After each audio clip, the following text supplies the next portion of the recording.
Welcome to this deep dive. Today, we're getting to something pretty relatable. Oh, yeah. What's up? The art of looking interested, even when, you're really not. Ah, yes. The classic social survival skill. Exactly. We're pulling from episode 85, How to Sound Interested When You're Not. Mm. And the goal here is really to give you some practical ways to handle those chats where, let's be honest, the enthusiasm just isn't there. It's kind of essential, isn't it? I mean, think about daily life. You're hit with so much information, Totally. and not all of it is, well, gripping. So knowing how to seem engaged, it's not really about being deceitful, is it? It's more navigating things smoothly. Keeping things pleasant, maintaining connections. Right, even if the topic itself is, a bit dry. And the source actually breaks this down. It calls it the fake interest spectrum. A spectrum. Yeah, like different levels of effort you put in, from basically zero effort up to like major strategic moves. Got it. So what's level one, the absolute minimum? Level one is polite nodding. Low power mode, basically. A simple, maybe a slow nod. Just acknowledging sound is happening. Pretty much. Yeah. Or, and I love this one, a really flat-toned, wow. Oh, I know that. Wow. Yeah. The source says it kind of broadcasts, my brain has left the building. We've all done that. Or received it. Definitely. But sometimes, nodding isn't quite enough. You need to step it up. Right, for anything longer than like 30 seconds. Yeah. So level two. Level two is strategic engagement. The source calls it plausible deniability, which is great. Plausible deniability. Okay. This is where you use phrases that sound like you're tracking, but they're really masking something else. Like what? Give me an example. Okay, like saying, that's wild, Hmm. when what you're actually thinking is. This is incredibly dull. Exactly.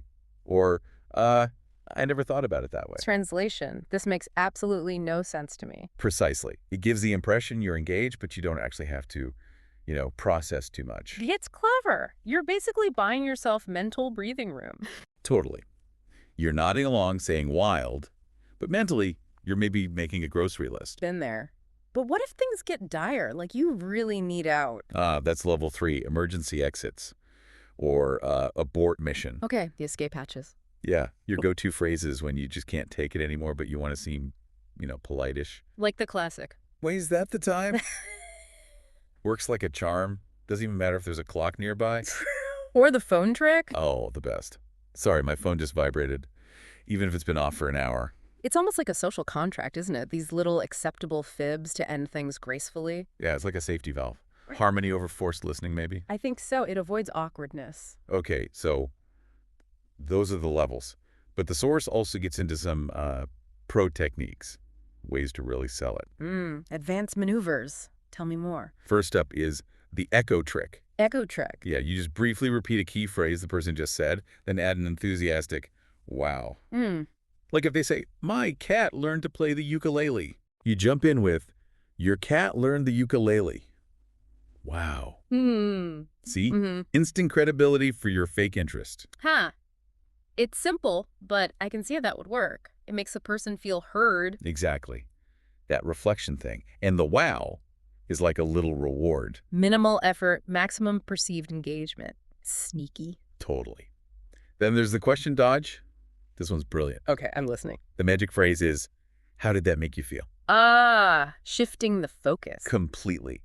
The source reckons it can buy you like 5 minutes of listening time, because now they're talking about their feelings. And you just have to nod sympathetically. Right. No substantial input needed from you for a while. That is a pro move. Very clever. Takes the pressure right off. And it gets even more subtle. There's the physical tell. Body language stuff. Yeah. Apparently just leaning forward slightly, maybe like 2 inches. Not too much. No, just a bit. Combine that with raising your eyebrows. And that signals. Fascinating. Even if the actual topic is, well, the source used the example of printer settings. Printer settings, right. But the lean in the eyebrows, we instinctively read that as interest, don't we? Deeply ingrained stuff. So you're using body language to sort of override the boredom your face might betray. So controlling the narrative non-verbally. And the ultimate combo, the pro tip, an enthusiastic, absolutely, paired with a slow blink. A slow blink. Really? Apparently. Maximizes the I'm totally absorbed vibe. Makes you look like you're really considering what they said. Thoughtful, like you're processing profound truths. When really you might be wondering if you left the oven on. The slow blink. I might have to try that one carefully. Now, this is interesting, too. The source touches on cultural differences. Ah, how different places handle fake interest. Yeah, because it's not the same everywhere. Yeah. Like in the U.S., apparently that's incredible can sometimes just mean That happened. pretty much. Like that's a standard Tuesday event. Right, whereas over-the-top enthusiasm might seem normal there, but maybe insincere elsewhere. Exactly. And in Britain, Yeah. quite interesting. Uh-oh. What does that really mean? Could mean, I am intensely bored. Please stop talking. Or, I'd rather be stuck in traffic. Masters of understatement, even in their disinterest. Totally. And Australians, the source suggests, yeah, nah, crazy stuff. Which translates to, Possibly, I mentally checked out yesterday. There's a certain bluntness to it, maybe. yeah, nah, maybe. It's good to be aware of these nuances, though, especially if you interact with people from different backgrounds. Definitely. A polite brush off in one culture could seem really rude in another. Good point. Misunderstandings waiting to happen. So the source also included some tips from listeners, listener hacks. Oh, I like those. Practical tips from the trenches. Right. One person apparently keeps a mental list of 5 safe reactions, ready for anything. Like a conversational toolkit. What are they? Wow. Really? Amazing. No way, and that's wild. Huh. Pretty generic. That's the point. They work for basically any story. Someone telling you about their amazing vacation? Wow, amazing. Someone complaining about their terrible commute? No way, that's wild. It's like a conversational Swiss Army knife. Always got the right tool. And cheat code, yeah. And speaking of practice, the source laid out a fake interest bootcamp challenge. A challenge. Okay, let's hear it. Mission 1, spot the lie. Try and catch someone using fascinating when their face is screaming, the opposite. Become a human lie detector for fake interest. I like it. Mission 2, deploy. That's wild. The challenge is to use it 3 times in one conversation. Naturally, of course. Okay, integrate the strategic phrase. Test its power. And mission 3, this one's bold. Emergency exit. Attempt the, is that coworker's name over there? Move. Even if they're definitely not there, Especially if they're not there. It's about testing the maneuver itself. See if you can pull it off. but take some guts. Or maybe just desperation. Could be both.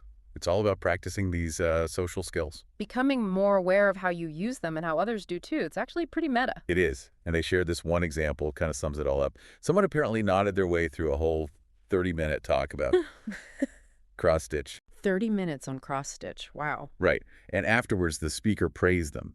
You're such a good listener. Even though they remembered nothing. Absolutely nothing. Total blank. But they looked like a good listener. That says it all, doesn't it? Sometimes the appearance of engagement is what really counts in a social setting. It really does. It's about keeping the social wheels turning smoothly. The perception matters. A lot. So there you go. You're now equipped. You've got the spectrum, the pro tips, the emergency exits. Ready to face any tedious anecdote. Exactly. From, tax code explanations to your uncle's maybe less than credible theories about, well, anything. You can navigate it all with newfound confidence. Or at least newfound techniques. Hopefully this whole dive gives you a bit of a new lens on, just how we interact, the little games we play. The subtle art of seeming to listen. Yeah. And maybe next time you're on the receiving end of a monologue, you'll spot these tricks, or maybe you'll use them. It makes you wonder, doesn't it, how much genuine listening versus strategic nodding is actually going on out there. That's the thought, isn't it? Maybe sometimes a little bit of well-placed apparent attention is just what keeps conversations and maybe relationships sailing along. Smooth social sailing, powered by the occasional wow and slow blink.